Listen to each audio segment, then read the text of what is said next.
If you saw one of my recent videos on the M1 Max swap memory issue that's potentially killing SSDs, you'd know I discovered one of the main culprits. That, of course, is disk write caching on third-party browsers such as Firefox, Chrome, and Edge. In some situations, these browser caches were writing several hundred gigabytes of data every single hour to my internal SSD. In this video, I'm going to show you how to turn off the browser disk cache function in these third-party browsers and discuss what effect it might have on your usage. Spoiler alert, it's not that big. It's important to note that excessive browser disk caching is only really an issue if you're watching or streaming a lot of video content, such as YouTube videos or Twitch streams. When I say a lot, I mean hours every day. For normal usage, you probably don't need to bother with these steps. For streaming video content or YouTube, in the example I mentioned in my last video, these caching processes actually write and buffer the video to your internal SSD instead of RAM to ensure playback is smooth in case of RAM, internet, or system issues. It's a completely normal function of many browsers and even happens on Windows PCs as well. Unlike many Windows PCs, however, the SSD on your Mac is soldered onto the logic board and cannot be replaced if it fails. This is especially important for people who have a base model 256GB SSD. Due to the lower capacity and therefore having a lower TBW, it is more likely to wear quicker from excessive data writing compared to a 512GB or 1TB SSD, for example. Although, like I've said previously, this will take a very long time to happen, regardless of how much data you write to your SSD. If you want to limit how much data these browsers write to your internal SSD, I'm going to show you how to disable them on several different browsers. Before we get into the rest of the video, a quick word from Filmora. If you're looking for a really streamlined editing software that's easy to use for both beginners and professionals, Filmora is a great choice. I started testing it out a few days ago and I was very happy with my experience. It's available on macOS and is also optimized for the new M1 Max running on Apple Silicon. Edit all kinds of footage, add a variety of really cool effects, transitions, and color correction, and upload your video directly to YouTube when you've finished. Filmora is free to use, but if you do want to upgrade to unlock additional features, it won't break the bank like some of the other editing programs out there. Check out the link in the description to try Filmora out for free. Now, first things first, let me actually show you how to check how much data, files, and services are writing to your internal SSD. So the first thing you need to do is come into Activity Monitor, and then you want to come into the Memory tab, and then you want to right-click on this bar here, and you want to select the Bytes Written function, and this is actually going to display right here. So this is going to show how much bytes in total have been written by this service or app to your internal SSD. You can see right here, I've got Safari open doing some work in it, and this is how much Safari is written in about 12 hours.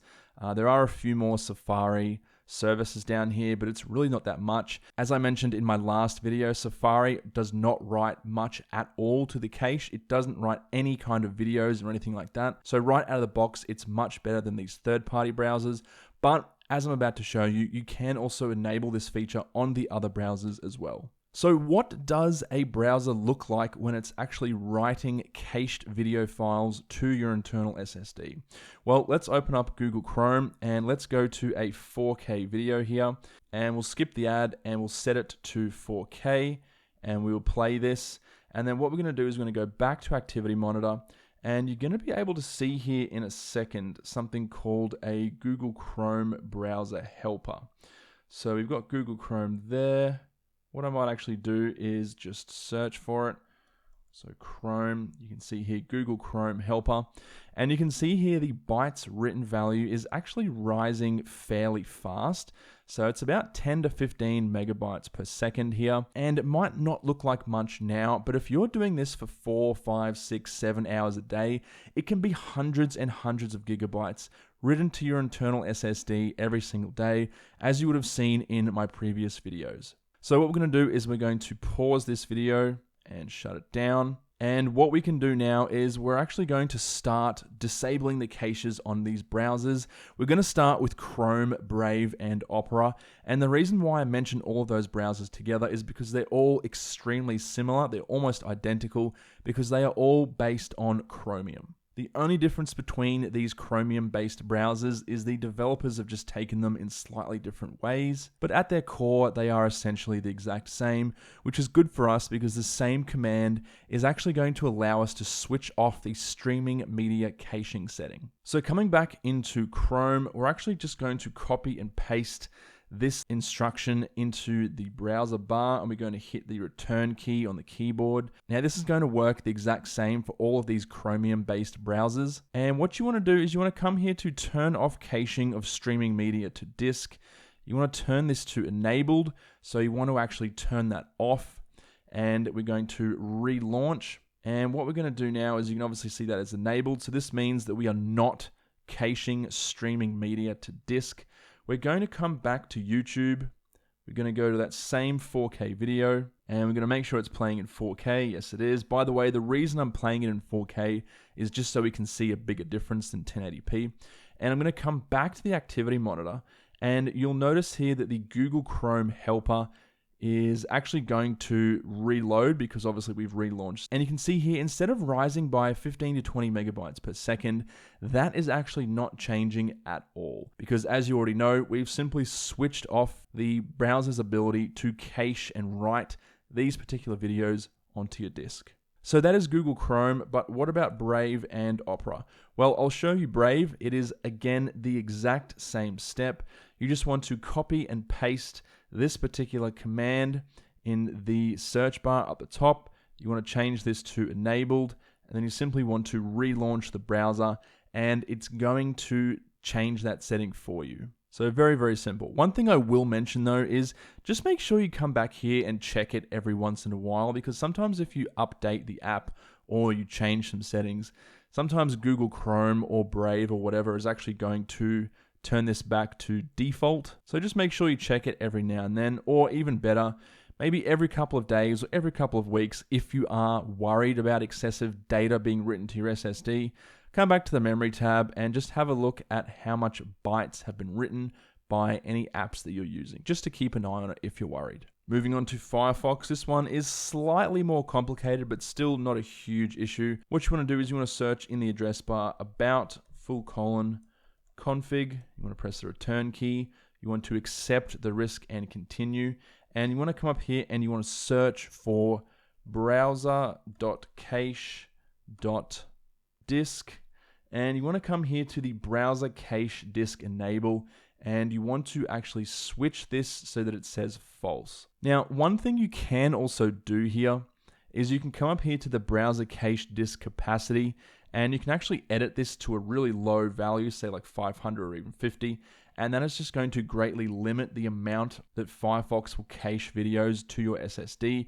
I don't personally use this. You can if you want. I personally just set it to false. And there's also another setting here that's popular with other people. If we just come back up the top and we delete the word disk and we just set it to browser.cache, and then we type in .memory, you can see here there's a setting called browser cache memory enable, and we can switch that to off. That just means that Firefox won't be able to cache this information in your RAM. So it might actually be good if you're doing a lot of stuff in Firefox, but you also want to multitask. You can come here and you can switch this to false, and that's going to greatly limit the amount of RAM that Firefox uses. But this is at the expense of sometimes websites will load slower, or you might have to refresh the page more often. So what I would personally do is just leave this to true, or perhaps even change it to false and use the browser as you normally would. And if you do notice any issues, you can just come back here and switch it back to true. Moving on to Edge. Unfortunately with Edge, there isn't really a function within Edge where you can actually change the browser disk cache writing setting. So what you need to do is come down into Finder. You want to go to the top left-hand corner, click this Go button. On your keyboard, you want to hold down the Option key, and you can see when I hold down the Option key, the hidden library appears. So you want to continue holding down the Option key, click on Library. You want to come into Caches. You want to come all the way down the bottom, and you want to go into Microsoft Edge. you want to go into default, and then on this cache folder here, you want to select it, you want to right click on it, you want to click get info, and then you want to come down the bottom here and you want to change the privilege to read only. And then you just want to quit that, close it all down. And then when you open up Edge and start watching videos, it's no longer going to write all of those videos onto your internal SSD. Now, one thing I will mention with Edge in particular is sometimes you might actually come into the caches folder and empty and delete all of these caches out. If you've seen one of my videos on how to actually speed up a really slow Mac if you're having issues, or if you use Clean My Mac from time to time, that will actually delete all of the folders inside caches.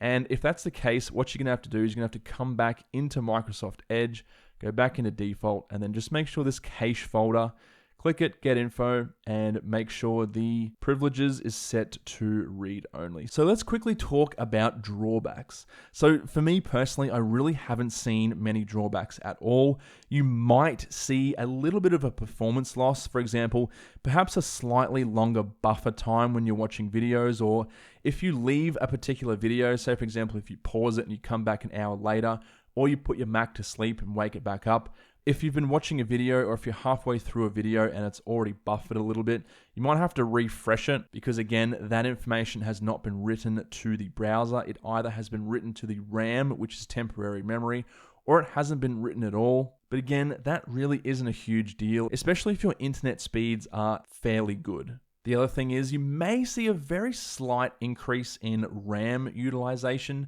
So the particular YouTube video or the Twitch stream that you're watching may eat a little bit more of your RAM. But again, in my testing and in my use, I haven't really noticed this having a huge issue. I did test this briefly in my previous video, so I really don't think it's going to be a big deal. And again, I just want to reiterate, turning off the browser disk caching settings in these third-party browsers is not essential. It's only if you're really, really worried about writing tons of unnecessary data to your internal SSD. And it's only if you have a very small SSD capacity, such as a 256 gigabyte SSD, and you watch tons and tons of YouTube videos. Anyway guys, hopefully you enjoyed this video. Any comments or questions, please leave a comment down below. But apart from that, I will catch you in the next one.